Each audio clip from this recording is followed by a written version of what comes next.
Hey everyone, what is up? And welcome back to the Lifestyle Lifters Show. I'm your host, your online transformation coach, Adrian McDonald, here to help you look, feel, and perform better without restrictive dieting. And today I am delighted to be interviewing Gavin McHale. Gavin McHale is a high performance mindset coach and someone who's helped me personally on a personal level a lot over the last 6 to 8 weeks. Gavin McHale, welcome to the Lifestyle Lifters Show. Thanks so much for being here. Dude, when you say Gavin McHale with that accent, it just sounds right. It's just like perfect. Unbelievable. Well, McHale is a very, very common name where I'm from in Galway. Yes. It's even more common in Mayo next door to us, or next door Yes. rivals, Gavin.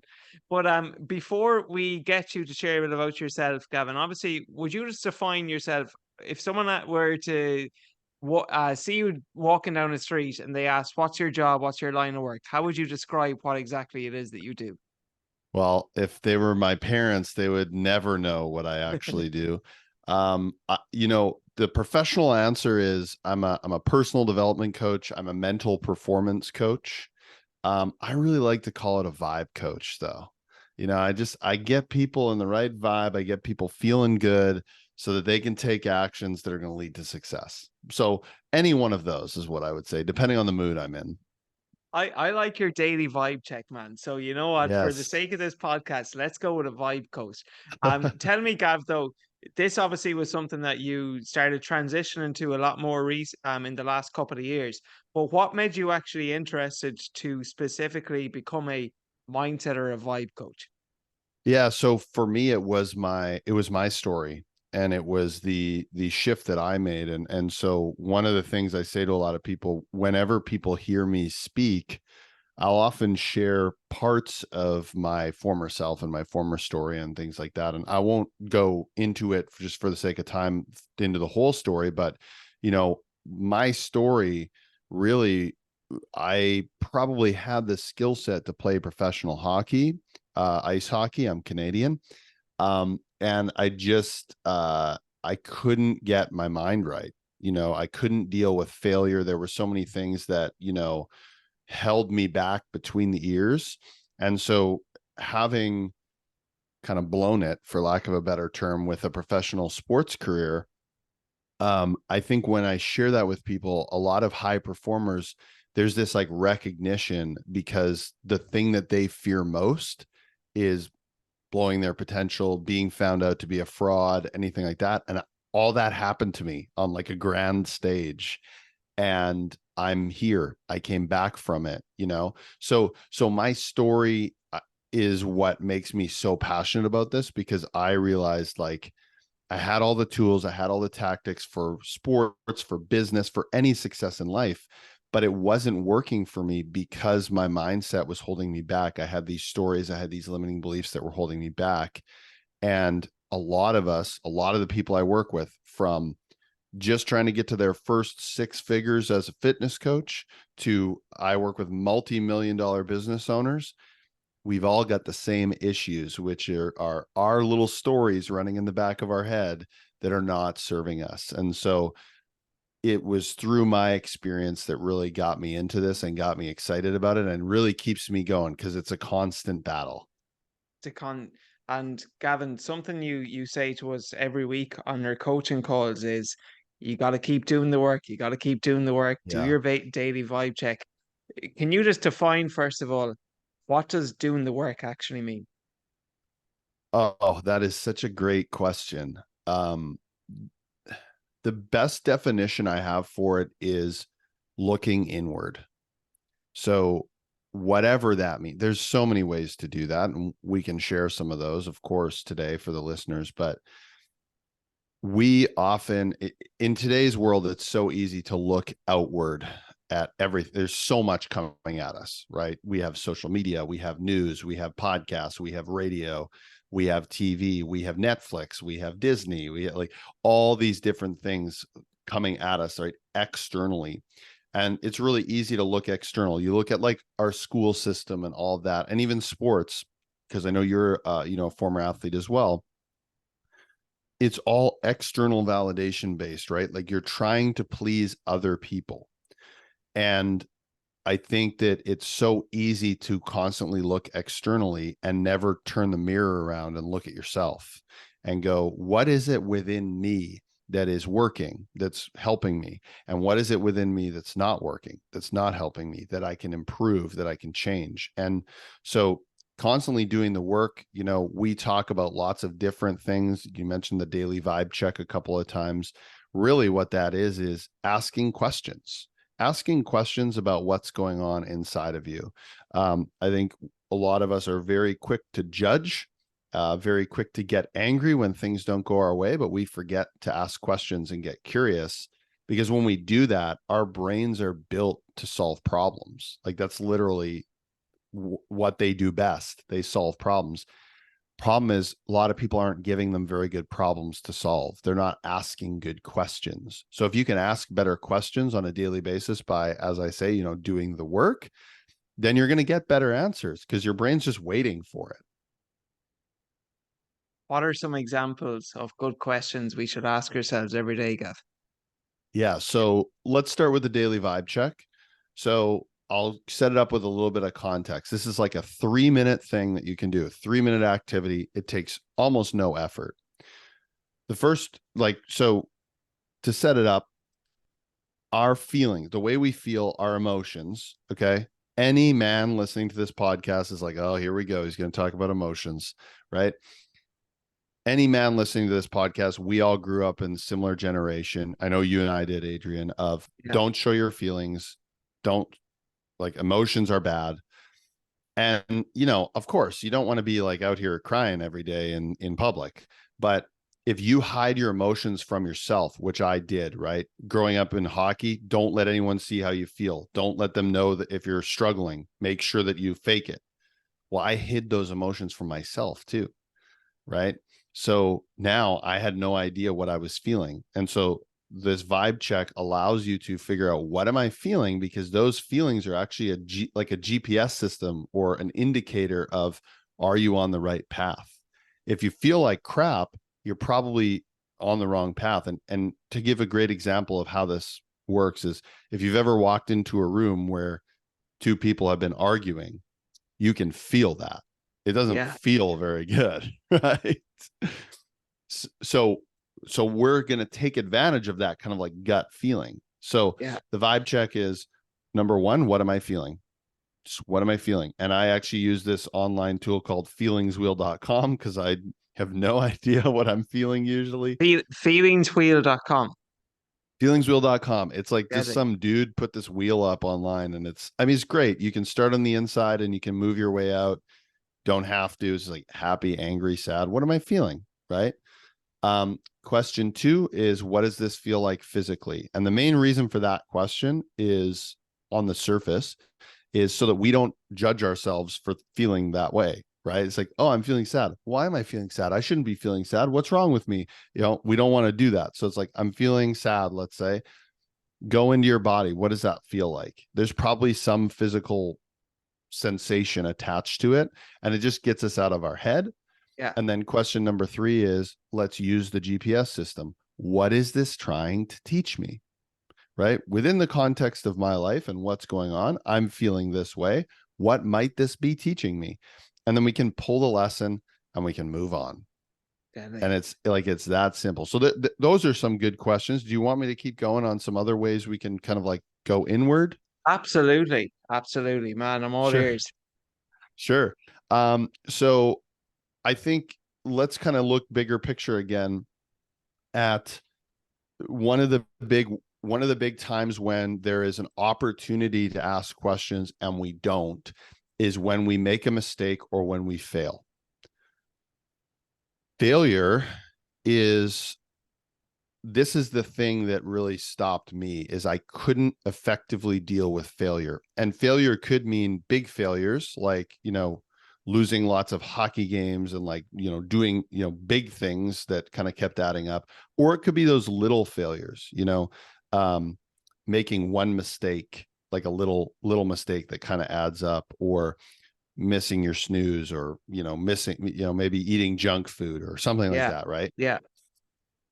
So we need to deal with these better, but we're so worried when we make a mistake about, we're only focused on judging ourselves and beating ourselves up and being angry that the mistake happened.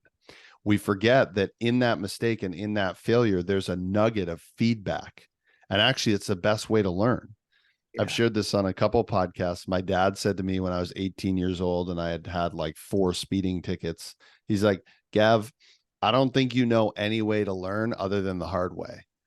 And I now think on that and I go, I don't know if there is another way to truly learn and grow other than the hard way. And what my dad meant and what I mean by that is through failing, through screwing it up and picking up the pieces and going, how do I put this back together in a different way? So when we make mistakes, I like to say judgment and curiosity live next door to each other, right? Judgment is this like beating yourself up. I'm the worst, right? These statements of, I am. Whereas curiosity is right next door to that. And really, we're just changing that into like a question. We're putting a question mark on the end of it. It's like, am I? Right? I'm the worst. Am I the worst? Right? And then we kind of lead ourselves down to asking different questions about what this mistake or what this failure could teach us. Because there's Wow. such great lessons in these failures and these mistakes that we just miss all the time because we're so frustrated and angry with ourselves. So I think that's a great place, really 2 great places where people can start to turn inward. Unbelievable. Unbelievable. And Gavin, you're just someone who's so phenomenal at shifting perspectives. Like Right. anytime you and I have had a call, sometimes I have a tendency to focus on the negative. And then you've just such Sometimes a because we all do, by the I'm way, so we all. goddamn hard on myself. We have such a great way of just turning things around and focusing on the positive. I guess something that I read in Jack Canfield's book, which is similar enough to what you're doing, is E plus R equals O. Event plus response equals outcome. And that Yep. 2 people can be stuck in traffic. And for one person, it's the worst freaking day in the world. They're 10 minutes late for work. Their boss is going to kill them. They're stressed out. They're beeping their horn. For somebody else, it's an opportunity to listen to a podcast like this and maybe get an extra Yeah. 10 minutes of knowledge that they may not have got before. Yes. How do you how do you instill that mindset into someone, maybe like myself, who sometimes has a tendency to be quite hard when things do go wrong, and just reframing that as an opportunity to learn? Yeah, I've got a few notes here as you were talking. That's a really great thing to think about because we've all got those triggers and we've all got those things. So I like to say when it comes to perspective shifts, there's always 2 sides to every coin, right? And so there's the side that you generally jump to, listener or Adrian, right? The side you generally jump to is one side of the coin, and it's a very legitimate thing, right? To get frustrated or to be hard on yourself. This is the patterns that have been ingrained in us. These are the things that we're used to that have served us in the past, right? Being hard on ourselves, right? Maybe when we're first getting started, it drove action and made sure that we Yeah, kept going down the path, right? But now maybe it's not serving you as well. Maybe it's not helping you as much. And I'll say that my experience with you and the other clients that we work with inside the container of 7-figure scaling systems, it's generally the case is this being hard on ourselves and beating ourselves up yeah, doesn't really serve us anymore, right? There's this shift that has to happen. So how could we look at the other side of the coin? And I think the other side of the coin is really rooted in what I think is the highest vibrational emotion you can feel, which is gratitude, yeah, right? So let's take a look at that car, the car example. We're stuck in traffic. We're, someone's screaming at the dashboard, angry, right? Blowing their horn, right? And it's like, if you could just take a second, take a breath and go fall back into gratitude. I like to call this like a gratitude rampage, which is like, okay, I have a job, I have a car. I'm lucky enough to, I woke up today because, like there's a lot of yes, stuff happening in the world. Like yeah, we aren't guaranteed to wake up every day, you for know. sure. I know that my boss is going to be okay with this. And if they're not, I mean, there's literally nothing I can do. It's outside of my control.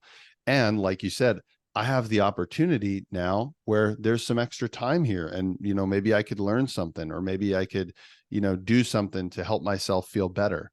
And when we can flip the script to that other side of the coin. Now, if you're angry and you're pissed off, you know, you're probably not going to want to jump to gratitude right away. Yeah. But like, I'm trying to show these like two sides of the coin, and a better way to kind of bridge that gap between this like honking the horn and yelling at everyone and I'm so grateful to be stuck in traffic. The bridging of the gap is something that Alex Hormozy has talked about to, you know, reframe hard times. And I think he's a master at reframing, which is, if this exact situation happened to me 100 days in a row, Yeah. would I still feel the same? Right. So if getting stuck in traffic was just the norm, like was what I experienced every day. When I lived in Seattle playing hockey, the billet dad, the family I lived with, he worked at Boeing, which was like an hour drive at the best of times from his house. And Seattle traffic starts at like 5 a.m. So he Wow. was up at like 4:30 to be on the highway at 5 to get to work by like 7, Yeah. right? Like, Same.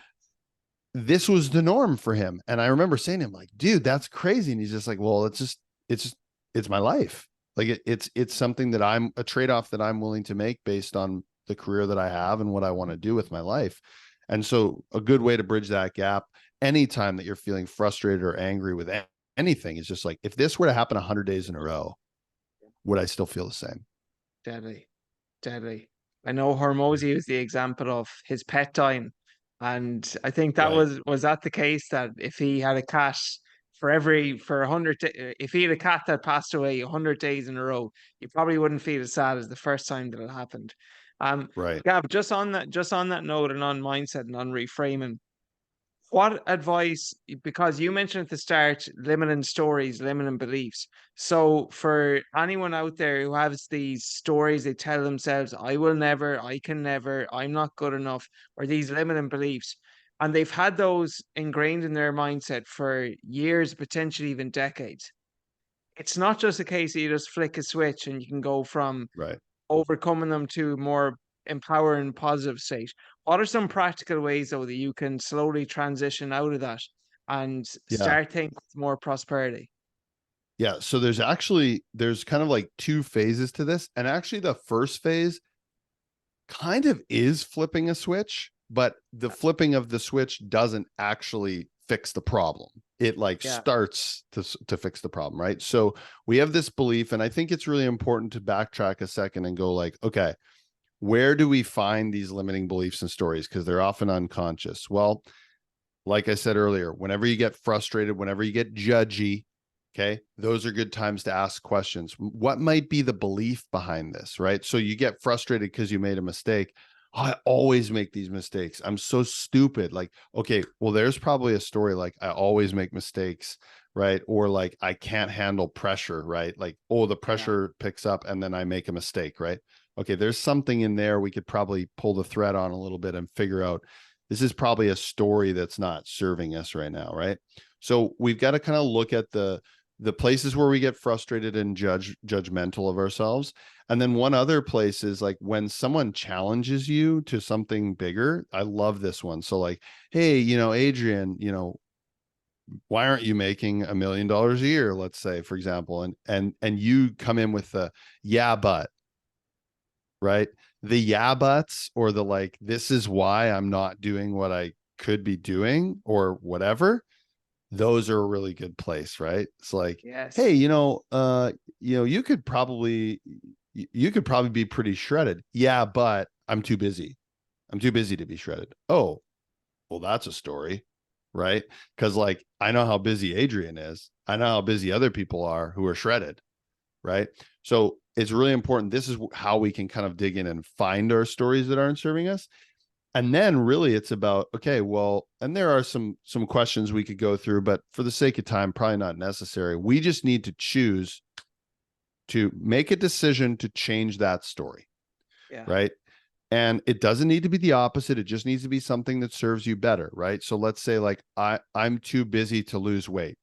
Great. I mean, that's one that always comes up, I'm sure. I'm too busy to get more fit.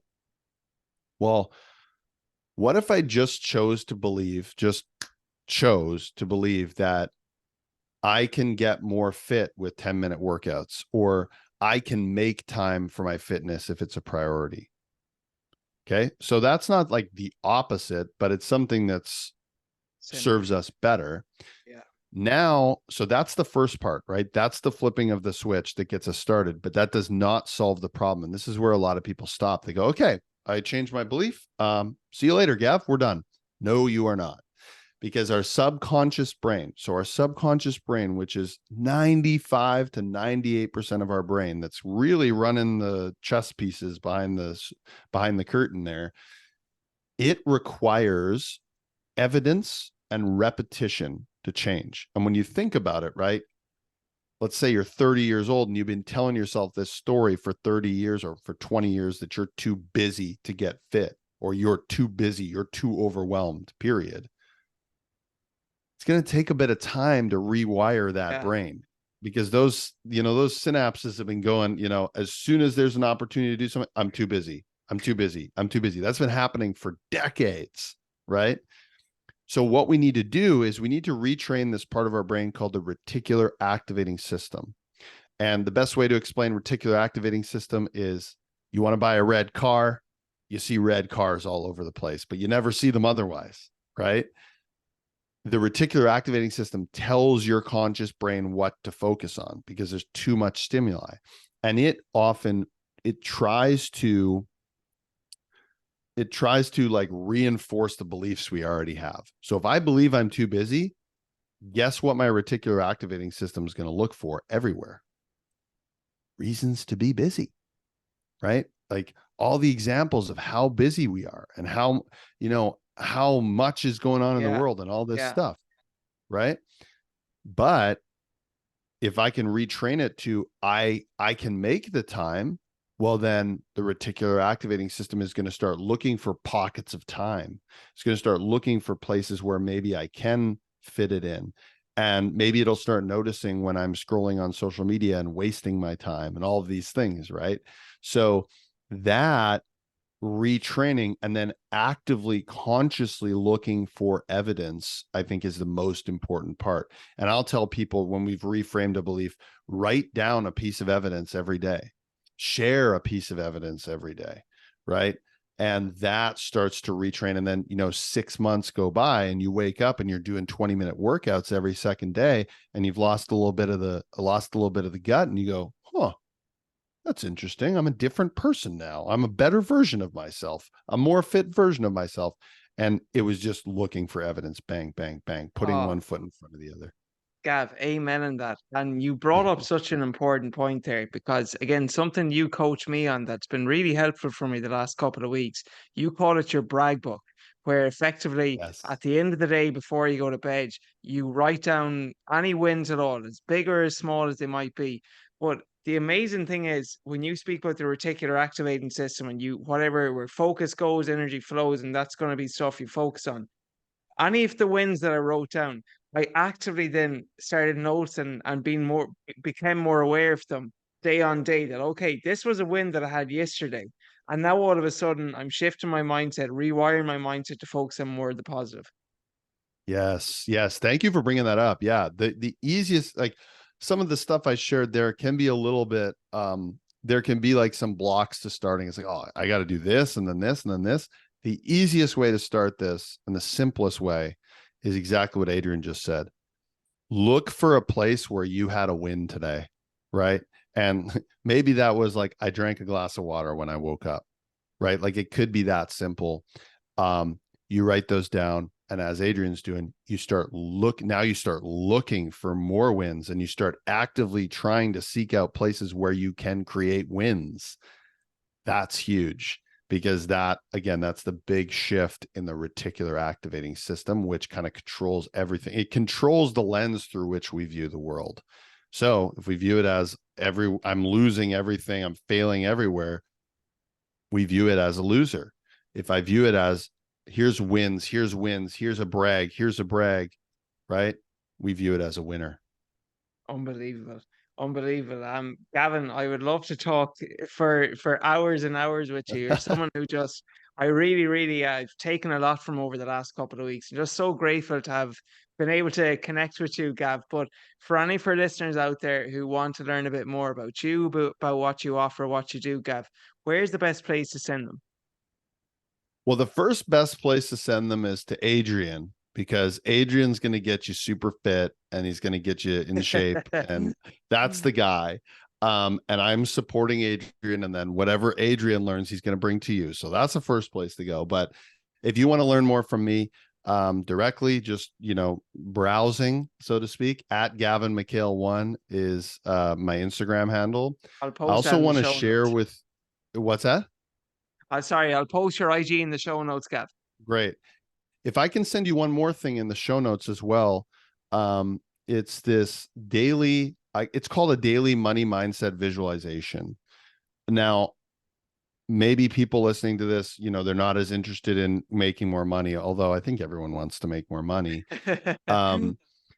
But this visualization is less about money and more about shifting your mindset from like a scarcity mindset of like, there's never enough, I'm never going to be able to do it, to an abundance mindset. There's always enough. I'm always going to be able to get what I need. That's really what this is about. And it's like 9 minutes long. You don't even have to close your eyes. You can do it on a walk or while you're stuck in I do it every traffic. morning, Right? Gav. Yeah. Yes. So Adrian's doing it every morning, and it shifts your reticular activating system to a much more abundant place. So let's drop that in the show notes too, Adrian, if people 100%. want to do that. Deadly, deadly. Gavin McHale, Deadly. final question. Because this is the Lifestyle Lifters show, I'm curious, Gav, what is your definition of living a successful lifestyle? Such a good question. I've done a lot of thinking about this. My wife and I have been married 3 years, and we're trying to have a family. We want to have a family. So for me, the definition of like my ideal like lifestyle or living the best life, I think that's what you asked, something like that. I just got excited when you asked it, is to be first and foremost a present husband and father. Yeah. And what I mean by that is like, I'm truly there, when I'm there, yeah. I'm there. Who also has this incredibly financially successful business and is very fit and healthy. But like the number one anchor to that is none of this matters if I'm not a present father and a present husband. So that's to me the most important thing. So I start from there, right? I'm like trying to like figure out, okay, what's the minimum effective dose for my fitness? What's the best way for me to be in the best mindset for when I, show up for my wife and all these things. So that's the definition for me. Gavin McHale, thank you so much, man. As always, it's been an absolute pleasure. Thank you so much, Gav. Everyone, make sure you drop Gav a follow on IG. He is just next level. He is the next Tony Robbins. I'm telling you now. People, he's only in his early days yet, but he's already phenomenal at what he does. And just Gav, honestly, I really appreciate all the work that you've done with me in a personal level, which has helped me professionally too. So, Gav, thanks again for coming on. It's been an absolute pleasure. Thank you, brother. We're just getting started.